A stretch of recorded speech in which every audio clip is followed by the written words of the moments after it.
Hello, my name is Lachlan, and I'm the host and creator of Mindclickers. I am a sport and exercise science student with a passion for esports, athlete wellbeing, and performance. I got into esports quite a long time ago in high school, where I competed in a couple of online tournaments through Cybergamer, achieved high masters in StarCraft, and have been a motivated Counter-Strike player ever since. Mindclickers is a show where I chat with professional esports athletes in an array of games from League of Legends, Counter-Strike, Valorant, and StarCraft. In the following episode, I talk with Alex Blaikie, who is a part of the ESL Australia management team, helping with PR and marketing. He also has a small game development company called Gadget Games, where he produced a battle royale called Down to One. Listen to Alex talk about his experiences at ESL Australia and the pivotal role he played in helping to ensure that the Intel Extreme Masters in Sydney was run successfully, efficiently, and effectively. Finally, we wrap up with a little bit of information for future people looking to get into the esports industry and some tips and advice to be consistent, don't give up, and keep going forward. Thank you very much, and I hope you enjoy.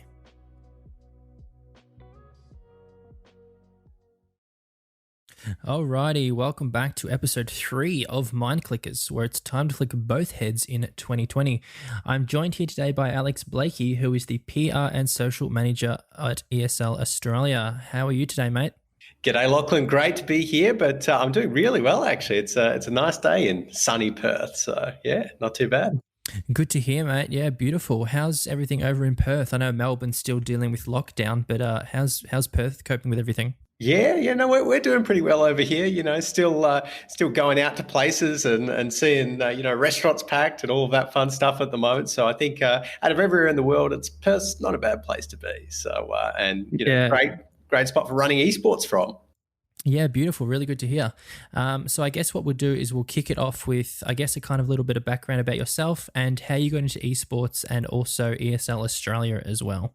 Yeah, definitely. So I guess the most important thing for me was to start my journey in esports that eventually led to me at ESL. Was I basically just started getting involved here in Perth in as many local community sort of cups and leagues as I could. I originally started off, I'm a bit of a MOBA fan as a League of Legends player.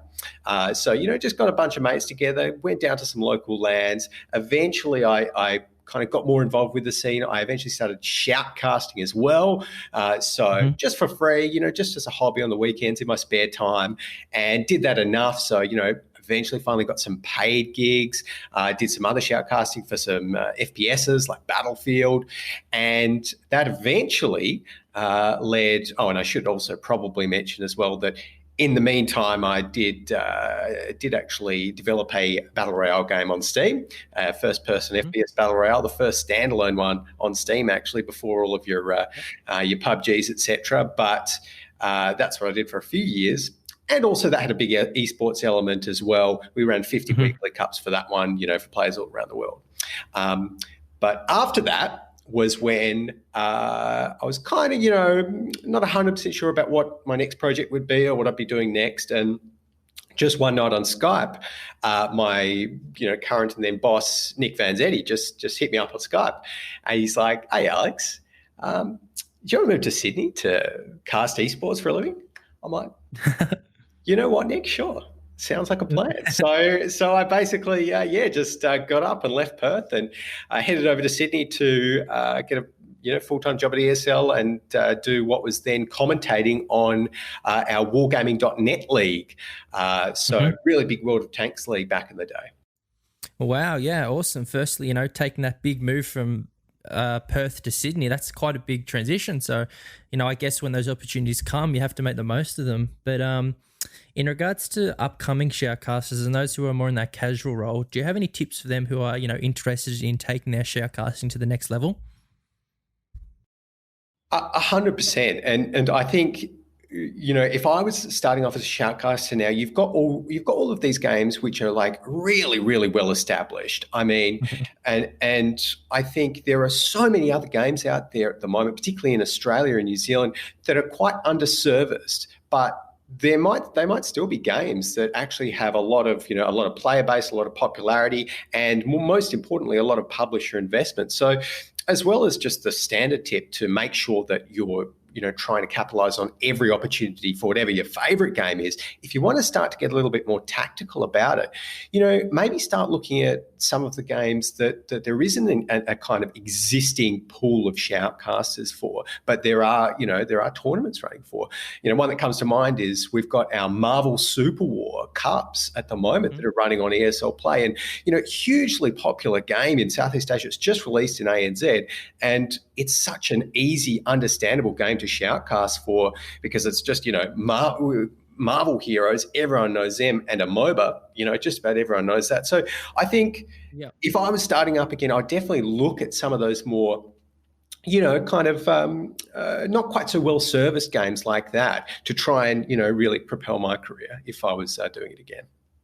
Yeah, I completely agree with you there. I know that a couple of my friends in that shoutcasting scene only really want to try and shoutcast their favorite games because, that's the games we know the most. That's the games we know the mechanics, we know the strategies, we know the insides out of. But as you said, there's these upcoming games that are going to require that space to be filled. So, it's just essentially linking, something like Marvel, for example, knowing a MOBA and knowing Marvel characters, that scene and that space can be filled quite easily. So you briefly mentioned that you created a BR game, before the big PUBG BR boom, essentially. Was that through your smaller company, Gadget Games? Yeah, that's it. So that was the name of my company, aka Sole Tradership, aka me. So that was a standalone battle royale game, 42 players, up to 42 players, and quite a fun one to develop. So I was the only one that had the project file, so I did basically all of the development work on it. Used a bunch of really great freelancers for some art aspects because I can't draw a stick. That was a really big challenge, and I think helped me to get a little bit more of an insight into what it actually means to publish a game, and that has really helped in working now in the esports space because we at ESL, we work with so many game publishers, on all of our programs. That's the thing that's synonymous about all of them. They're all lots of them run by game publishers, and just publishing your own game on Steam, particularly back in the day when it actually wasn't that easy to do, had to get over 5,000 green light votes, had to go through this whole process, really, I think, helped me just to kind of get an understanding what the benchmarks are for a successful game launch. Yeah, right. I know that I can't draw a stick figure myself as well, but that's awesome. I definitely see how having that background in publication and going through the process yourself has gave you essentially that insider mindset of these external companies who, come to ESL and apply and kind of, market their games. It gives you that kind of insight of everything that you went through as well. Now, when you look to, for example, PUBG's release and, the catastrophe they had on their release, with what bugs and whatnot, can you kind of relate to that on the same level, being the sole developer of Down to One?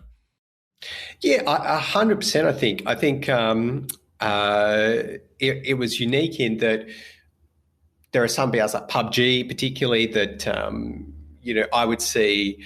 I think the first time I picked up PUBG and, had a game of that, there was like a bug that when you're like spectating someone, occasionally the weapon camera would just switch the weapon camera, even if they drop the weapon like 500 meters back on the ground, and you just see it. And I had that exact same bug in my game for the exact same cause. So there are actually so many, parallels, not just obviously in development, but in esports as well, because at the end of the day, they're similar games, they're similar sports, if you will. So definitely good to get an understanding of that. And I think the great thing with with lots of the battle royales is that they have gone their own way with esports. That the format for PUBG is very different to the format for competitive Fortnite, for example. And I think that's a really great thing that they've just really lots of them have really taken esports seriously and have just developed their own sort of way of doing things. And obviously, I think in general, it's really, really working well. Yeah, right. And did you always have that, background development passion? Was that always something that always, you wanted to make a game, or was it, you were studying at the time? Yeah, I mean, I was actually studying computer science at the time at university, and ended up just kind of seeing this opportunity that I thought was quite a big opportunity to make this game. And I'd only really done a little bit of hobby game development before, some game jams with some local friends here in Perth, and I decided, you know what, like if I want to release this game on time, and I don't want it to take 5-10 years, then I've got to focus on it full time. So I actually ended up making that my full time job. Stopped my university degree, and it actually ended up paying off. The game was on the top. Number one top new releases on Steam for the first couple of days that it released, and then again after it came out of early access, and that gave me I guess a salary of a full-time job, and really let me pursue that passion, and gave me a lot of those skills in community management as well, and social media, and all of these things that I still use today. Yeah, fantastic. I actually interned at a small indie game company Oh, cool. during the end phase of high school. So I got an actually insight into what goes in behind that background scenes of game development and the organization and trying to coordinate between a small I think it was about a 5-man team. So that was really something that was actually really awesome as well to get that kind of insight in. Nice. No, Um, that's super I'd cool. imagine that, yeah, being able to develop that game by yourself essentially from the ground up, that'd be something really, that you can add to your, resume, for example, and, show that you have that ability to do something, extraordinary like that. So congratulations on that. Yeah, thanks. As long as I don't show people the Steam reviews, then I'm fine. So, I'm sure they're mostly positive. oh, good fun. So switching it up now, just in regards to Sydney and the Intel Extreme Masters. Mm-hmm. So the first event was in 2017. Were you directly involved in organising that event and helping that transition into Australia? Yeah, absolutely. So at ESL, for a big event like IEM, we have one kind of main overarching project manager, but of course, for an event so big, it involves basically the whole office. Mhm. Doing one thing or another. And for the first event, I was basically involved in doing all of our local social media, all of our local marketing, whether that was potentially organising assets to be made or coming up with some creative concepts for campaigns. And I've got to give a big shout out as well with our first IEM in Sydney. It was actually our first esports mega event, first stadium scale event, and we work with our partners TG Live, and they are a live events company, do a lot of kind of music and other live events, and they are really experts in what it means to create and market a stadium level event. They know what they're doing in that regard. So I think 2017 it was just great to kind of bring those two worlds together at a local level, because that was effectively what my role involved, just coordinating with our global team who would help out with the global marketing ideas and assets, and then with the TG Live team who just really passionate events guys and girls, and effectively melding that together so that we could create an event which really none of us had any blueprint for, because at the end of the day it's an esports event, a music event. Yeah. You get the band or bands to promote it, you put the tour posters up, you do some ads, maybe get them on some morning shows. That's a music event for you. People either buy it or they don't, but it's an esports event, right? We had to educate Australia on basically Mhm. like what it was that they were going to pay, up to, I think, for a global elite ticket, like $800 for a ticket to. Yep. So that was a really unique thing with the 2017 event particularly, and even our first Melbourne Esports Open, which was the year after that, where there's just a lot of stuff that to be perfectly honest, that we were just making up because it hadn't been done before. And Right. really Yeah. team effort there. Wow, yeah, I'm sure there was, tons of work that goes into such an event. And as you said, for the first time, there's that uncertainty. So I guess, how did you know it was going to be successful? Because I guess there's the older generation who are constantly, I guess, looking down on, gamers and esports as a whole. And was it more so that, there was gamers like myself who wanted an outlet to view the big top teams? So that's where you could create that demand? Yeah, I mean that is always the hardest question, to be honest, because Mhm. before you start doing an event like this, you have to know that you can actually run it. You have to know that you can book the giant venue and book all of your staff, which there's hundreds of staff, and all of the TV equipment, which is just crazy amounts of just very expensive equipment, all this other Mhm. stuff that you have to do. And thankfully for us, for the last 2 years prior to IEM Sydney 2017, we did actually do what we called a kind of esports mega event survey. So we did a mass market survey Right. here in Australia. I think it had over 5,000 responses just to that one from gaming audiences, and that was a really big part for us, to being confident, I guess, that with so many positive responses, people really did want an event like IEM here. And before that, we'd done, I think, the $55,000 Crown Invitational at Crown Melbourne, and that sold out very, very quickly as well. One when Virtus Pro and the top of my head, I want to say Cloud9 potentially came down here as well.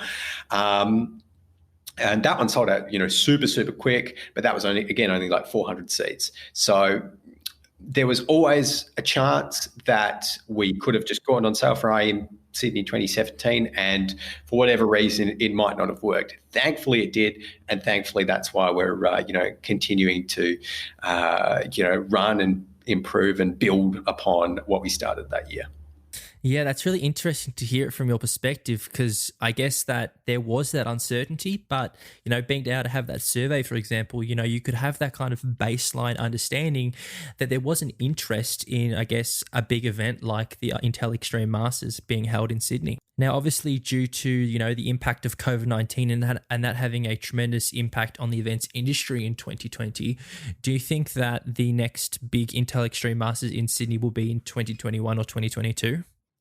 Yeah, well, actually, just last week, our global team at ESL launched and announced some new plans for the ESL Pro Tour in 2021.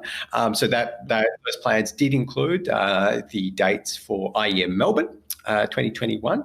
Which is again set to take place at the Melbourne Esports Open. So that's good news for all esports fans in Melbourne for sure. And as part of those plans, actually, one of the changes which we're kind of looking to make on a global level at ESL is a slightly new format for our major events. Because up until now, I guess most of our major events have been quite compacted in terms of how quickly everything runs. The teams fly in, and in less than a week, you actually end up getting 16 of these international teams down to just 4 who end up playing in the arena. I can definitely say that things are changing next year for our events, and it's definitely a pretty exciting time to just be in the event space and seeing what is changing here. So so funny you mentioned that. MEO last year was actually my first kind of experience to that kind of esports event, and yeah, getting right. engaged with that kind of community outlet. And we actually brought quite a few friends along, and we participated in the Fortnite little cup that they had. That Nice. was an interesting thing. We did have to wait quite a long time, Heard but it that. was Yeah. we waited probably until 6-7 hours, but it was worth it just to get on stage and have that kind of experience with like a crowd. What these athletes do essentially, week in, week out in some cases. Yeah. Um, Yeah. so in regards to your role as a PR manager at the Intel Extreme Masters in Sydney, what did a typical day look like for you? Yeah. So often it would kind of depend on what what content we had going out that week or coming up. So we do a bunch of different content and announcements throughout the campaign, as we call it. Throughout the 6 months or 4 months or however long the campaign is running for. So a typical day at the office might be like, okay, so we get in, we look at what's coming up, that week if it's a Monday, or even the weeks, in the future as well. And then if we've got, say, a press release to write, then that's something which we might have to start weeks in advance, just because for an event like IEM as well, from a PR perspective, that's what takes so much time is not necessarily the writing and the developing of the press release, but it's the fact that for a global event like that, we've got so many stakeholders, whether that's, the sponsors, our other event partners, our global team, that all have to kind of, be on the same page, because they're all effectively helping make the event happen. So it's a lot of coordinating. A lot of email chains, a lot of, changing things to make sure everyone's happy, to be on the same page. And then, of course, once the coverage actually, goes out as well, then we work with PR agencies to help push coverage out as well, and maybe develop new PR strategies. We might say, okay, well, do we like the idea of potentially doing a radio giveaway for this week's announcement? To try and tie it in with something there as well, or then some weeks as well might be more marketing focused for me. So I know for IEM Sydney last year. Of course, you might be familiar with Dick Stacey, who kind of shot himself to stardom in IEM the year before after some fairly colourful, amusing interviews. And so for IEM City last year, we were planning everything. And I just said to Brad, our project manager, I said, you know what we should do, Brad? You know what we've got to do? We've got to get a giant bus, a nice long bus, and let's just put a big picture of Dick Stacey on it, because we can. Everyone will love it, I'm sure. And so I think that's the one. Well, a variant without Dick Stacey on it made it to the top of the CSGO Reddit when we finally pushed them out. But had busters driving around the middle of Sydney with Dick Stacey on them. And it's just kind of fun things like that. Definitely the fun bits of the job when you actually get to develop something like that from concept to execution and see it actually get results. So that's the rewarding thing, I think. Yeah, I can see how there'd be so much developmental, kind of stress and timing and, that kind of anxiety, maybe even, building around leading up to these big events, because there's so much investment into it. And as you said, the stakeholders are relying on it performing really well. Was there any times where, I guess, things weren't going to plan, you had to kind of maybe mitigate off course? Oh, yeah. Well, where do I start? I mean, it's like, for our first event in particular, I think, from the back end, there's so much that the public doesn't see in terms of just how much work goes into just the tiniest of things. And that might be, I think in the first event, that our hours were just absolutely insane, just because, again, it's something that we've never done before. We've never planned before an event of that scale, and things just maybe don't get hit in planning or just don't click. And I remember for that event in particular, it was a case of, everyone's on site till pretty late. And I think even our project manager, who's the guy who's, really meant to be just telling people what to do. I remember Brad, who was also my housemate at the time, coming home at 4:30 a.m. after, I think the night before the event, putting up like 40 pull-up banners because they were like missed, somewhere, and just crazy stuff like that. So, thankfully, though, in general, I think, for IEM Sydney in particular, we've managed to keep most stuff behind closed doors that's gone particularly wrong. There's a few cases where, sometimes there might be might have been like a delay on stage until, maybe a member of a team, required a banana and just didn't want to play until he got a banana, and we might have had to send a runner out because there were no bananas in Sydney Olympic Park. Yeah. While we've got 5,000 players watching a team on stage, and it's like, things like that are things that you learn quite quickly when they occur the first time. So. Yeah, right. That's definitely very an interesting perspective to kind of think about, because I guess that, there are some particular players who require specific things and, will refuse to play before they get them maybe. But I guess what's really interesting as well when you think about it is, being from the viewer perspective, especially online, whether it be on YouTube or Twitch chat primarily, we see the front ends of things, whereas, we don't really get to see the back end of things, because that's when, an ad might get rolled, for example. and where all the organization of teams and, managing their warm-ups and everything occurs as well. So in regards to those players as well, is, in regards to interviews, is that something that's, required for the players, or is it something that's more voluntarily? Yeah, so for all of our ESL Pro Tour events like IEMs, like ESL ones, all of the teams that come down do have media commitments. That's just one way that we ask them to help in return for us, putting on the event, and helps us and helps, more importantly, our sponsors get some value out of the event. And look. By and large, most of the teams really, really good with it, and happy to have a chat. At IEM, we have each year, and Melbourne Esports Open, we have a press room set up. So we've got, I think last year was quite big. We ended up having like 70 press in our press room for IEM in 2019, and it's basically just a giant room where we've got all these different media outlets, some from even Southeast Asia. A couple of the HLTV guys even come over from Europe as well. It's basically just throughout the day we rotate teams and let everyone have a chance to interview whoever, and that's how we see some really interesting, really good content coming out of events like IEM. Fantastic. Yeah, I can only imagine how tiring that must be for the players as well, dealing with so many interviews and, trying to get all that. But I guess that's part of the gig. So in regards to them as well, do they have like a warm-up area where they might be able to, practice before coming up on stage?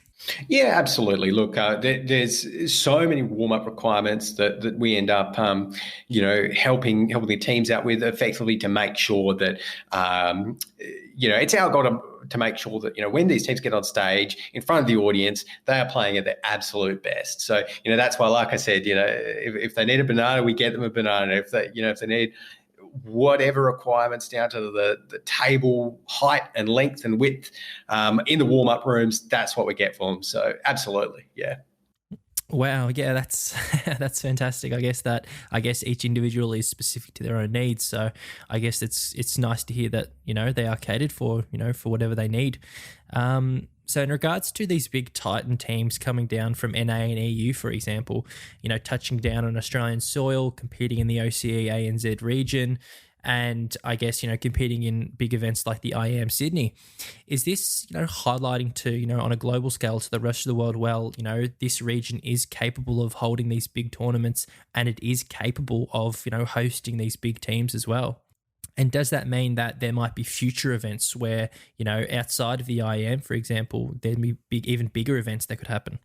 100%. And I think that, we even saw it, I think it was the last year or the year before with SK Gaming getting knocked out by one of our local teams in IEM. I'm trying to remember who that was. I want to say either Chiefs or Order or Legacy, maybe, or maybe even Greyhound. Anyways, but the point is that, it's not very often that people come to Australia, play under Australian conditions, in front of an Australian crowd as well, which is definitely a factor. And so the few opportunities that we have seen for those global teams to come down here, I think we've done really, really well at IEMs recently. We've already got 2 Australian teams, 100 Thieves, and of course Renegades now, ex-Greyhound, in the top teams in CSGO in the world. And I think that's in no small fact due to the fact that our esports scene here is in a really good spot, because we've been really trying to help develop it at that kind of top level of amateur, moving into professional competition. Our ESL ANZ champs here has been running for years and years and years. And I think it's just so awesome to see, how that's finally started to develop just some A-tier international talent. Yeah, and do you think that, these big teams from the OCE region has allowed the spur on, I guess, of these up-and-coming development teams as well to highlight the fact, well, okay, these other teams have made it, they're competing on the international level, we can do that as well? 100%. I think that, when up-and-coming teams do see, Australians being successful on the world stage and even on a regional stage, Australian, again, CS players, to use an example again, have won some, SEA level competitions before. I think, I've seen Greyhound back in the day, they've taken out a couple. And I think when that happens, your more amateur players have something to look up to and are able to say, okay, you know what, like I could actually be playing overseas on a stage, if I keep this up. Yeah. And I think that's really important. Yeah, I got to agree with you there. Like, especially in regards to my situation at La Trobe University, recently we installed a esports headquarters, and that's just highlights that a lot of universities are starting to think about the esports scene.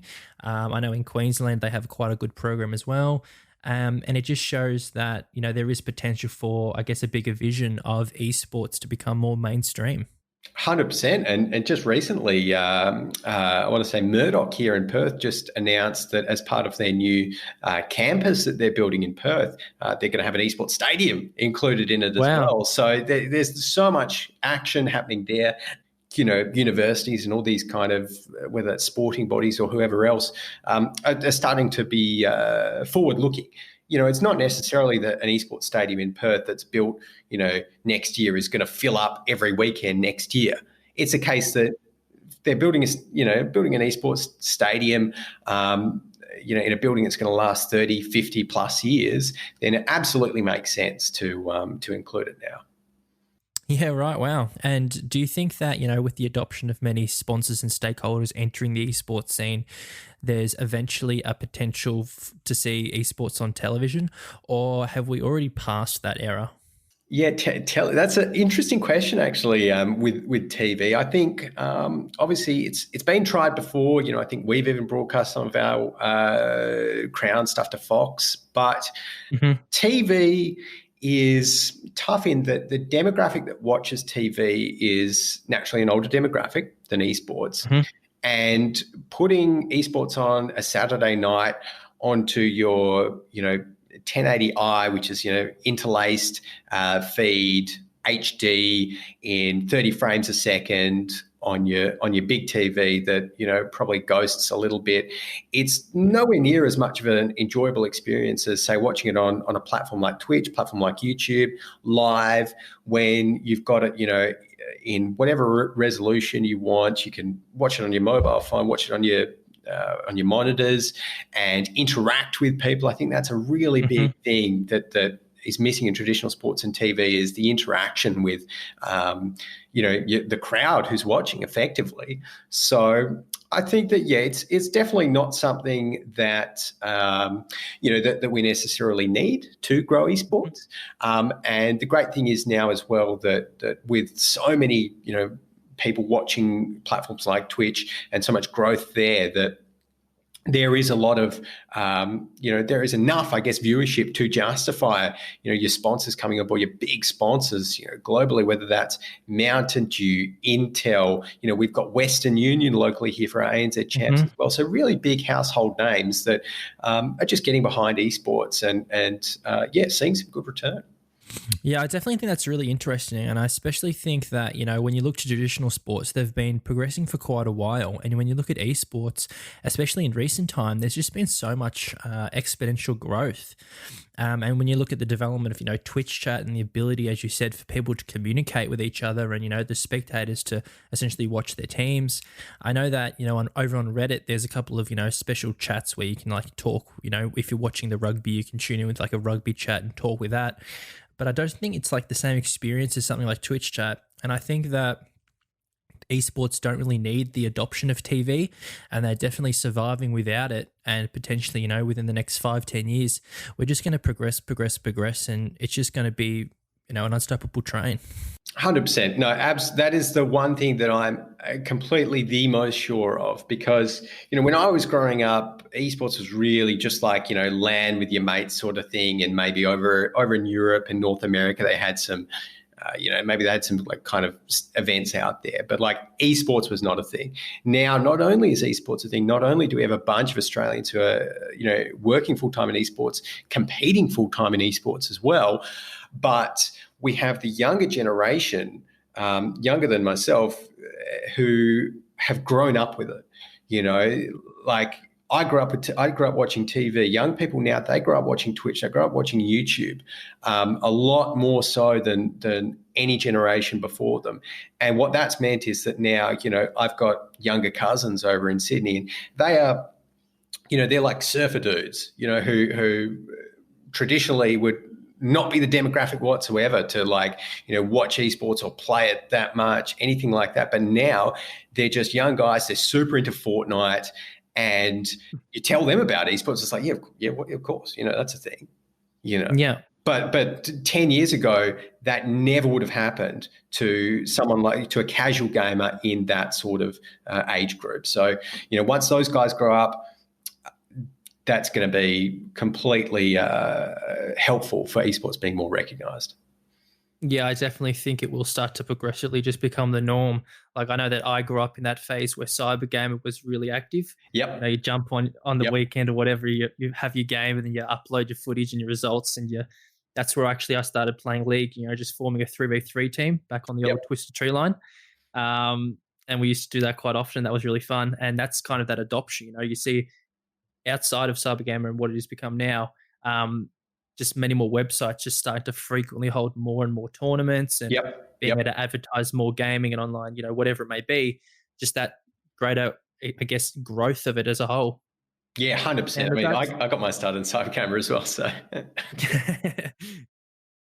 So when we look at teams, and especially traditional sports, we have a lot of people who are, I guess, embodying that multidisciplinary team. For example, we have the strength and conditioning coach, we have the physiotherapist, we have the doctor, all people who are working together to ultimately increase the performance of the team. However, when we look at esports, we have the players and we have the coaches, and in some cases we might have a sports psychologist. Do you think there'll be more adoption for roles in the esports scene? Yeah, 100%. And as esports grows, particularly here in Australia, that's what we're going to be seeing. Because, of course, over in North America, they've absolutely got some of those roles. I think in the Overwatch League teams, that's a good example, because so many of the Overwatch League teams have come from traditional sports ownership, where things like a sports psychologist, a physio, etc., all a must. I know that some of the Australian league teams as well have kind of dietitian, nutritionist, cook sort of thing as well. So I think 100% that we are going to see a lot more of that in the future. And we've actually worked with a guy from QUT who was doing a lot of study, and potentially even a thesis, if I'm not incorrect, on basically sports psychology and how it relates to esports, so kind of sports psychology here. So it's definitely being looked at, and I think we'll see that really take off as esports itself grows here as well. Yeah, well, right. I'd love to have my own little personal chef, and then go back to scrim practicing or whatever it may be. But yeah, as you said, sports psychologists and clinical psychologists in the role of esports scene, I think that gradually there'll be such a more demand, because there'll be more, potential problems, maybe even to overcome for gamers. So I think that, psychologists will play a major role to help gamers, overcome numerous different problems that are associated with esports. So I think that'll be a really interesting scene to look at. So what I wanted to just quickly touch on before we wrap up now is just in regards to the Esports Integrity Commission, and, what your thoughts about how they're going to gradually progress as there's more an influx of gamers and potential problems as well. Yeah. I think it's definitely a topic that will get a lot more attention as esports begins to grow. Who governs it? Because at the end of the day, unlike traditional sports where there might be one sporting body who governs soccer, who is the king, there's never going to be such a thing as one sporting body who has any power to govern all esports. Because at the end of the day, all esports games, all games are the IP of individual publishers. So it's always going to be a little bit tricky with that. But, like you said, ESIC is there, and with, big esports like Counter-Strike, there's going to be a lot of, there already is, I guess, a lot of oversight and a lot of, a lot of organizations out there working together to make sure that, competitive integrity is retained in games. And I think just, even recently we've seen the power of how, because esports is, digital, and of course being digital, everything in a game of Counter-Strike, for example, ends up being encoded into zeros and ones, into bits, into files that 10 years down the track can be pulled and, check for something if some new bug exploit is found. And that's recently, of course, what we've seen. with the recent investigations into the spectator bug in Counter-Strike that have Yeah. ended up in some bans being handed out. And I think that really does show that, obviously for Counter-Strike, in this instance, it's a good system that is working. I think that we're only going to see it improve and that kind of regulatory oversight improve in the future. Yeah, right. And I guess as the commission, grows and there's more established rules and more harsher penalties, I guess, about, certain anti-cheat and all those sorts of problems, do you think a lot more teams will be a lot more vigilant in doing that kind of stuff? Yeah, absolutely. That's exactly what they should be.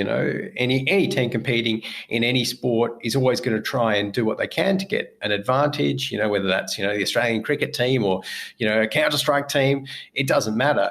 But what everyone does have to remember with esports and with technology now is that technology is evolving so fast, so that now most game publishers, the way that they catch the most cheaters is not by the old school traditional methods of scanning for specific cheating programs. It's actually by machine learning and AI algorithms that they use just to look at players' actions. And it's an AI that they've trained with say 100,000 examples of what a real cheater looks like, and it can just look at a play that's made by someone in an FPS game like Battlefield, and just go like, actually, you know what?